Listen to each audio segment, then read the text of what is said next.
Rashtrawadi Congress party के अध्यक्ष शरद चंद्र पवार साहब के हाथों से लोगों के हक के घर की चाबी और प्रमाण पत्र भी दिया गया। वहीं इस कार्यक्रम समारोह में मांझी खासदार राहुल शेवाले और विधायक सना मलिक की उपस्थिति रही।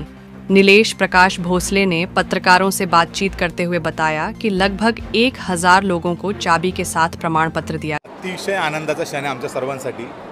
डॉक्टर बाबासाहेब आंबेडकर SRA गृहनिर्माण संस्थामध्ये राहणाऱ्या 1000 नागरिकांसाठी आणि या संस्थेची संस्थापना किंवा ज्यांनी हा संकल्प केला, हे स्वप्न पाहिलं की 1000 कुटुंबाचं पुनर्वसन झालं पाहिजे। पुनर्वसन होत असताना फक्त सिमेंटाचे घरं उभं नाही राहिले पाहिजे, तर त्यांचा राजमहालासारखे घरं उभं राहिले पाहिजेत, अत्याधुनिक सुविधा असले पाहिजेत।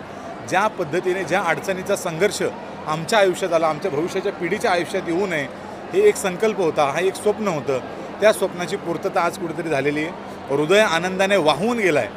प्रत्येक माणसाच्या चेहऱ्यावरती डोळ्यामध्ये त्याचा हास्य जे आहे, त्या हास्याची करोडोपेक्षा छोटी किंमत नाही आहे आणि त्याचं कारणही आहे की त्यांना त्यांच्या स्वप्नाचं अधिकाराचं घर आज तिकडे मिळतं आहे आणि त्याचंही आम्हाला जे आज भाग्य लाभलं की आदरणीय शरदचंद्र पवार साहेब, त्यांच्या सुविद्य पत्नी आदरणीय प्रतिभा काकी पाटील, या दोघांनीही आम्हाला या कार्यक्रमामध्ये उपस्थित राहून जे त्यांचा मोलाचा वेळ दिला आणि आमच्या आनंदामध्ये सामील झाले, त्याबद्दल त्यांचेही मनपूर्वक आम्ही आभार व्यक्त करतो। निश्चितपणे संघर्ष मोठा होता।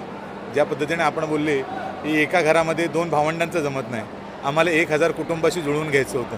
1000 कुटुंबामधल्या प्रत्येक भावाशी जुळवून घ्यायचं होतं, प्रत्येक बहिणीशी, प्रत्येक माऊलीशी जुळवून घ्यायचं होतं, तिला विश्वास द्यायचं काम करायचं होतं। संस्थेचे संस्थापक अध्यक्ष माननीय प्रकाश भोसले साहेबांनी तो विश्वास दिला, सगळ्यांना शब्द दिला आणि त्यांच्यावरती लोकांनी विश्वास ठेवला की ह्या व्यक्तीलाच्यावरती आम्ही विश्वास ठेवू। त्यांनी स्वतःच्या घराची चावी त्यांच्या हातात दिली, घरं तोडण्यासाठी कबुली दिली आणि त्या विश्वासाचं आज खऱ्या अर्थाने सोनं झालं आहे।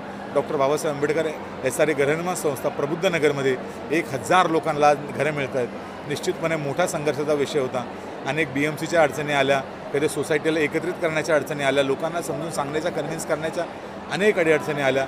कधी SRAमध्ये आम्ही ज्या पद्धतीने सांगितलं, एखाद्या व्यक्ती मेल्याच्या नंतर त्याचं वारस नोंद करण्याची अडचण असेल किंवा OC मिळवण्यासाठी अडचण असेल, अनेक अडचणींना सामोरे केल्याच्या नंतर आज कुठेतरी हा आनंदाचा क्षण तुमच्या सगळ्यांच्या विटनेसमध्ये किंवा तुमच्या सगळ्यांच्या स्वाक्षीने आम्हाला पाहायला मिळतोय, यासारखं आमचं मोठं भाग्य नाही। निश्चित रूपाने आज आम्ही त्या सर्व प्रत्येक नागरिकाला ज्याने आमच्यावर विश्वास ठेवला, त्यांचं घर रिडेव्हलप करण्याचा आम्हाला अधिकार दिला, आमच्यासोबत ते खांद्याला खांद्या लावून उभं राहिले। परंतु आज दुर्दैवाने योगायोगाने आमचा वाईट दिवस आहे की ते आमच्यासोबत नाही आहेत, परंतु त्यांचा आशीर्वाद होता, त्यांचं सहकार्य होतं, म्हणून आज हा आम्हाला सोन्याचा दिवस पाहायला मिळतोय। त्या सर्वांना माझ्या वतीने मी भावनांची श्रद्धांजली व्यक्त करतो। माझं घर मला भेटलं, आयुष्यात असा विचार केला नव्हता की स्वतःचं घर होईल म्हणून मुंबईमध्ये, पण अभिमान आहे की माझं स्वतःचं घर या प्रबुद्ध नगरमध्येच आहे म्हणून। 14 वर्ष झालं मी वाट पाहिली, त्याच्यानंतर मला आता कुठे हे लेटर भेटलंय माझ्या हक्काच्या घराचं।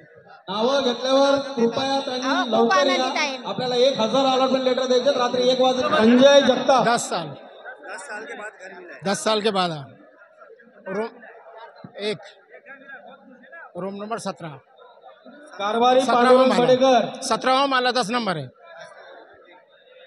प्रकाश भोसले साहेबांमुळं किती संघर्ष करावा लागला? 9 वर्ष करावं लागलं संघर्ष। 17व्या माळ्यावरती भेटला। 320 एरिया आहे, हा मोठा आहे, हा 1 BHK। थँक्यू, जय भीम। खुश आहे एकदम। आपले घर भेटन आपल्याला, निलेश भोसले, सुमित्रा। किती वाट बघावं लागली? मग 10 वर्ष। हा नाही, मुलगा आलेला आहे। हा खुश आहे।